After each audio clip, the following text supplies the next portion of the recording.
the ceiling above me was an apartment, and the bathroom was leaking human excrement into my one exam room.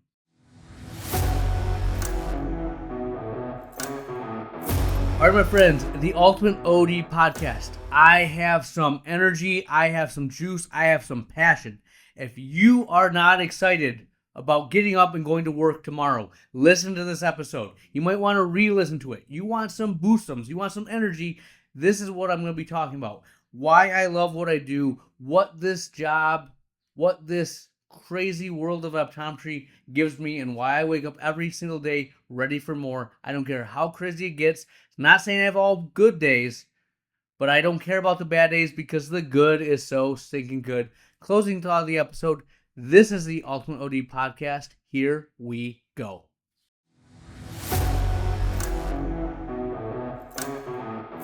All right, my friends, the Ultimate OD podcast. Really, really good energy for this one. I think you're going to like it. If you're feeling a little burned out, a little low, not in your happy spot, this is the episode that you want to listen to because I have juice. I am excited. I want you to listen to this and be rejuvenated, right? So, what kind of led to this was my associate and myself. We think a ton alike. We love what we do. We love the interior seg, and it's almost like a weird dynamic that we have. We'll start talking about interior sag, and then I start going into the rabbit hole of the internet. I find an article. I'm texting her. She's texting me. Then we get to the office. We're talking about it. We're trying to build a tertiary referral amazing dry eye center. I think that there's a huge need for it. A lot of corneal specialists don't want to deal with it. A lot of primary care doctors don't want to deal with it. People that want to do that start dry eye center, I'll speak to this, really don't want to do it. They want the revenue that they hear they can get from it. I just love it, right? And we were talking, and I was talking to her about the internal voice that you have. And I think that we don't do a great job of giving ourselves the praise and acknowledgement of how awesome that we are, right? And I say that to every single one of you. We all have skills and abilities. Like, people literally are going to school to do what you're doing, to be in the position that you're in right now.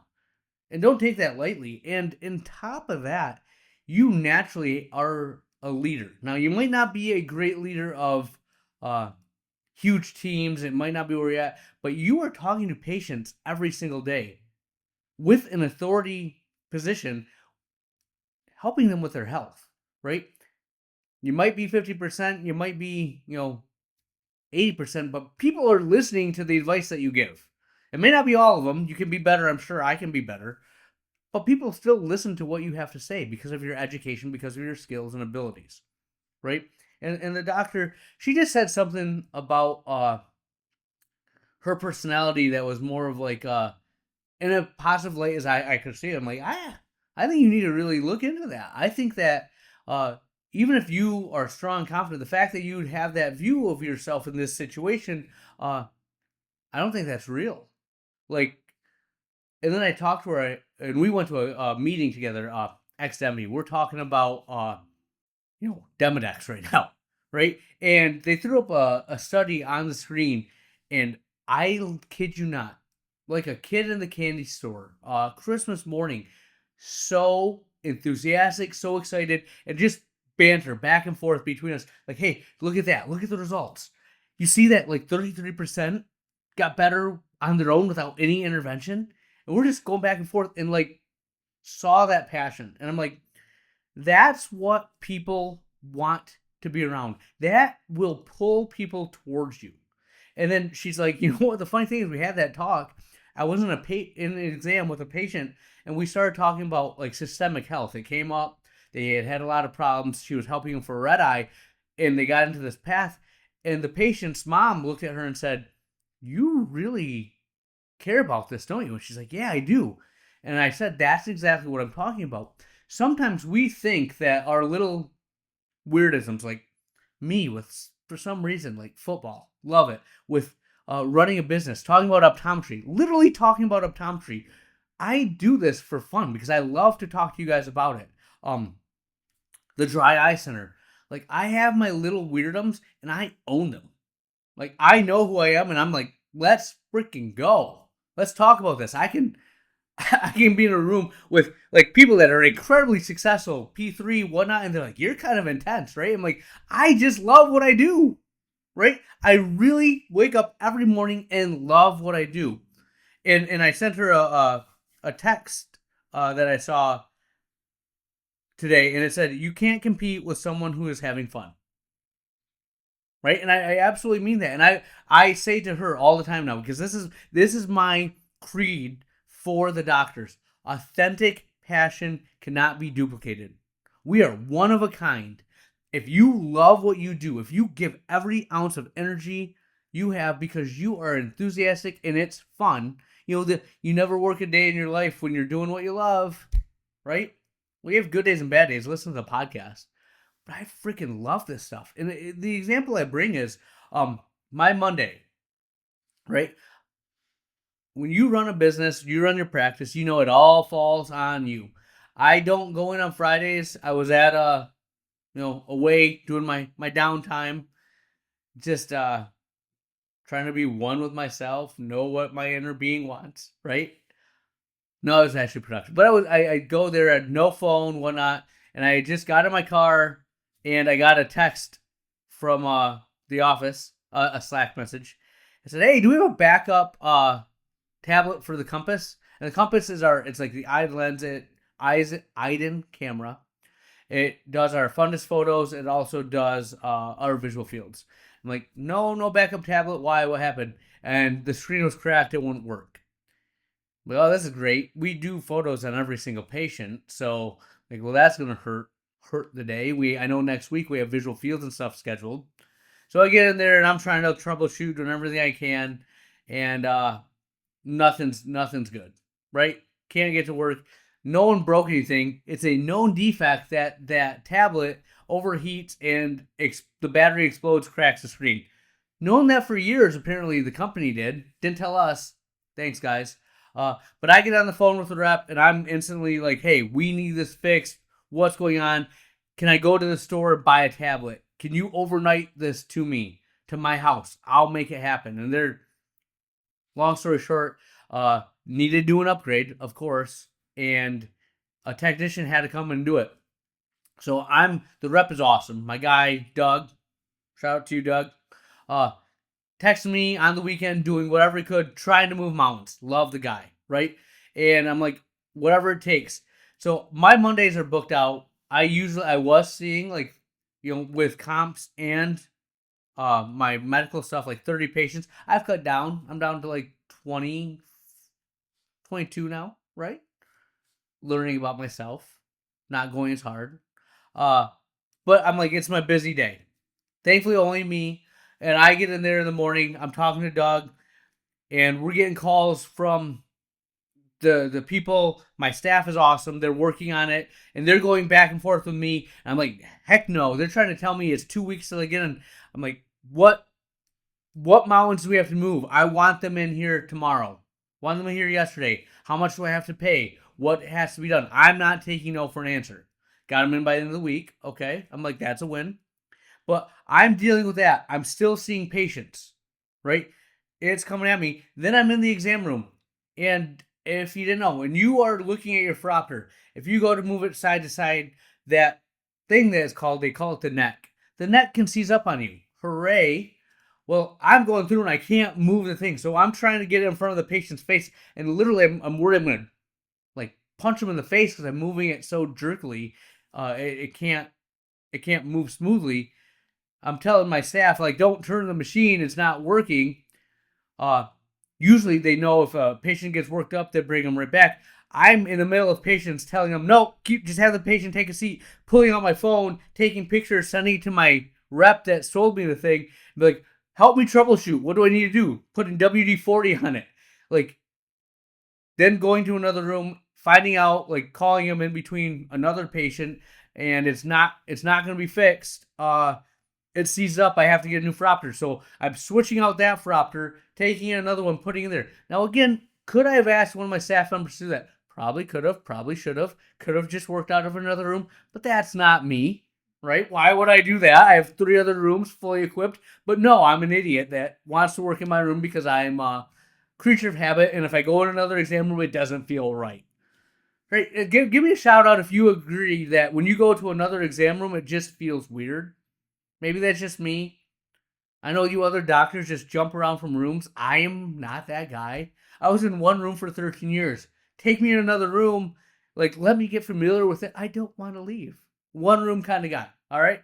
But switching that out, seeing all the patients, and I get done with the end of the day, and we had a good day. I talked to the staff. We got the people coming in to fix the camera.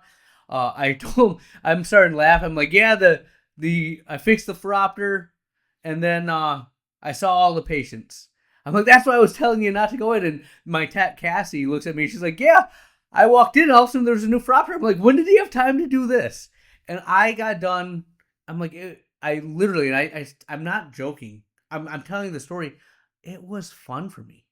That's me living my life to the fullest. I love having all those little things go on and me just trying to put out the fires and man the ship, right? Because I've been around people now. I've been around a lot of other things that not everyone can do that. I don't know if it's a good quality, right? I like it. I'll embrace it. But I'm just like, hey, bring me more. I survived today, and I'll get to tomorrow. So many times I had at my old office where the ceiling above me was an apartment, and the bathroom was leaking human excrement into my one exam room. Ugh! And I made it work. Right? I clean it up. I'm on a ladder, clean it up, and seeing patients making it happen. Right? Because I have a dream. It's not easy. I don't think it ever will be, but I get the opportunity to do this every single day, and that's who you're competing with. Right? That's me. I love this. Like that's why I think I'm gonna be successful. I don't know how. I know I have a lot to learn. I know I can be better, but I just love what I do. And that's where I'm talking to you guys. You have to have a passion for why you show up every day and go to work. And me, I'm finding I love to lead my team. I love to mentor. I love to give a vision and go towards it, right? Some of that's getting more and more to be outside the exam room, which is really cool. I'm embracing it. But for you, if you're not in that position right now, that's where I tell you don't try to be everything to everyone, right? What do you have a passion for? Me and my associate, this 5 to 12-year-olds, not our jam. Even for me, I like to see that 35 to 65-year-old patient that has dry eye, needs a progressive, but also, maybe some early drusen. I love that avatar. That's who I market everything to, is that person, right? So when I get up and I have a day full of those, I'm excited. I'm ready to go. I get to talk about the things I enjoy. I have all the tools and toys to use to help them be better. It's hard to compete. Now, I talk to other doctors that, don't like the dry eye, or they try dry eye and left. It's because they were doing it because someone told them this is cash base, right? You don't want things that insurance. You just use this thing as to go. And you know what that piece of equipment does? Sits in the corner and collects dust. Because you sell what you believe in. They don't believe in it, right? Or you go into it, thinking you know what it takes, and then you get some pushback, or you see what it really is, and you're like, nope, not for me. Gonna pivot. And I've done that. Like, I'm not saying I'm immune to this. I did the same thing. I hopped around. I thought I was gonna be a sports vision doc. Nope, not what I thought. I thought I was gonna be a scleral lens specialist. Nope, not what I thought. I thought I was gonna be a myopia management savant. Not what I thought. I really don't do sclerals anymore. I refer them out. Vision therapy, no. It's not my jam. someone else. I also don't like to age. Myopia management, I do, but I'm not doing ortho K. I'll do drops. I'll do my site, right? But and I do that because I feel more that's a standard of care, and because I went through trying to think I was going to be a Gary Gerber, if you will. Uh, I do it at a pretty good level. I have a good presentation and stuff like that. But the dry eye stuff, I know I love. It's been 2.5 years now. I haven't looked back. I built a whole wing of my office for it. We're starting to get referrals from other people. And when they're in the exam room, when they're talking to me, they see authentic passion. Can you honestly say that the things you do, you're authentically passionate about? If not, let's work on that. If you're an associate, that's the thing I always notice. You say you're happy, but if you're looking at other places, are you really happy? You can wave the magic wand. What do you want? Right? I know most of the time security, number one, but two, you want to work at the highest level of your training. You don't want to be a doc in the box where you're just doing refractions, that they don't value your expertise. You want to be the doctor you were training to be, that you went to school for. Get an environment that gives you the ability, worth every penny. Even if you're not making the same amount per se, the happiness and joy and passion that you have, worth it. 100%. If you have someone else that gives you juice, my associate and me, photo system 1, photo system 2, combine them, we're way above where we normally be because we build off each other. That authentic passion, right? Just talk about it. Like complete nerds, even in the optometry world, looking at us and just nerding out, talking about these little things. Gut health, systemic health, how their internal inflammation is going to be affected. How can we find a way to reach more patients? No one else really cares about that. But that's what you guys, if you're trying to do a dry eye thing, are competing against. Authentic passion. I know people, Dr. Bauer, oh my goodness, she can run circles around me when it comes to sclerals and how passionate she is about designing those lenses. I got in there, I tried doing it, and I knew in the back of my head that there was someone like her out there. And I'm like, I just am not that person. I know I'm serving this patient, I'm doing the best I can, but you know what? I'm not her. She's having fun. I'm like, this is tedious. Give me another refraction. Let me do another dry eye eval. I don't know. Right? So the moral of this story is, what are you passionate about? What do you love? And do that. Don't get caught up in like money, etc. You have to fit your, meet your basic needs, but don't get the golden handcuffs. Don't get that, buy that brand new car, get the house that has a huge mortgage where you have to be in a position where you don't enjoy going to work every day to pay for the life that you have. Find a life that gives you joy and practice the way you want. You're at work so many days and hours of your life. It is horrible for me to think that you go there not having fun, not loving what you do to the passion that I do. And this you can apply to other things. Like you have to enjoy your work. I'll stand by that, right? Like there's times when you have to suck it up. It sucks. It's not fun. Listen to the podcast, right? I have bad days. But every single day, I wake up and I'm still ready to go again. I'm not gonna quit because those things are fun. It's nerve wracking. I have had nights where I have not slept. Thought one, everyone's gonna quit, or I'd have to fire everyone. Two different scenarios at different times, right? Where we won't have enough money to make payroll. Scary, scary thought. Am I gonna be able to send my kids to school that they want to go to? Like these are fears and stuff that I live. All right, I'm not saying that every day is going to be sunshine and lollipops, but I get to do it the way I want. Get to go down swinging, love it. Right? Find that joy because I'm telling you right now, you'll have so much more juice, so much more energy, and the patients, your staff, your family will notice that. They'll know when you're cooking with fire. I say that because I think I say it wrong. My wife always criticizes me. But still, I say you're cooking with fire. Still better than not cooking with fire, Ash. That being said, um, I also found, too, there's things you can do outside of work that give you more juice at work. It took me 13 to 15 years to get here, but that joy and that passion, if you can extend it to something bigger than you, that's more than just the business, that you can do things that you like, that your business gives you the opportunity to do, it also makes you love your business more. Like, because I have the ability to hire an associate, because I run my own practice, I now can cater my schedule where I have time to coach football, be at home with my kids, my wife, spend time doing those things. And my goodness, I'll work so much harder because I get to do those things. Like, I get there's gonna be days when I'm gonna be in there early. I'm gonna be in the weekend. I'm on the phone all weekend trying to get the compass guy to come and fix my camera, right? Trying to game plan with how the staff is gonna be able to see patients, what we're gonna have the messaging to patients, right? Problems that I have to put out that are all falling on my shoulders. Motivating staff, stuff like that. But you know what? It allows me to do those other things. So not only do I love that area, there's things I would take away if I could and had a magic wand working on it.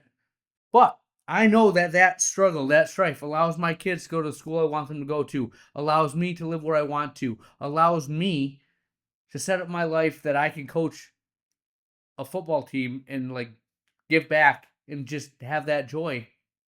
Worth it, right? Authentic passion cannot be duplicated. Hard to compete with someone who's having fun. So we got for you. We'll have more for you next week. Where has the time gone? We're to the closing thought of the episode. And this is something that I kind of want to put out there into the ether. I want you to think about it because I've thought about it a lot. I have some thoughts, right? All right, this is not my theory, but it starts off. I have a theory. If you put in 80%, you get 80% back. But if you put in 100%, you get 1000% back. The last 20% is where the magic happens because almost nobody is mad enough to go all in. Only a perfect storm of delusion, obsession, and a pinch of childhood trauma makes that extra 20% possible. It's the part where you keep going long after logic says retreat, where your biggest weakness becomes your biggest strength, an inability to stop. Because at a certain point, success isn't about talent or luck, it's about who's willing to suffer for the longest. Pain is a filter, few pass it.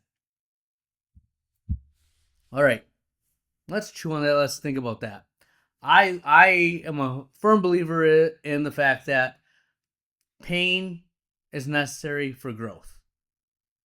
Pain is where most people stop. Full stop. I 100%, I'm all in with that. That whole,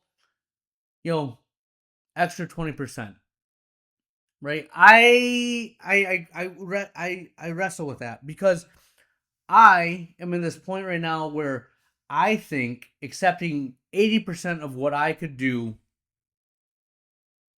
is going to make me have a great business. And it's letting go of that 20% per se that is allowing me to grow and be better than I was. Because I was that person that had to be 100% all the time. And I think that led me to being a micromanaging control freak, right? So it might be in context when you're doing this, like in the big picture, like I'm going to have multiple offices. We're going to have a culture and a vision. And we're going to go on and make that happen. And not getting distracted in the sense that, you know what, I like this vision, multiple offices, but I'm going to do real estate now. Or, hey, I have this other business plan where I could do this, right? And not getting sidetracked. Where it's the vision, where you're going towards that. It's not, hey, I'm going to go do real estate right now. Or there's another business plan that I'm going to do, right? That I get, right? You're 100% all in on this business, right? But I think that to be successful in the business, there's going to be times where you're at 80%, right? So chew on that for yourself. I think that it's a great thought exercise. And if you really sit down and think about these things, like, who am I? I'm reading a random thing I come across on the internet, right? And I'm making it a closing thought of my episode. I'm putting thought and energy into this. But, that's where growth happens too, is you look at these things. Do you actually believe this? Does it apply to what you're doing? I like some of it. I don't like all of it. Let me know your thoughts. Do you agree? Do you have to be that delusional? 100% all the time to make it happen?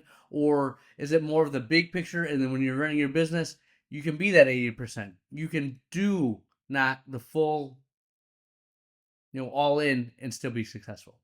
I guess it's how you define success. Tell me that as well. But that's what I have for you. Dr. Lily out.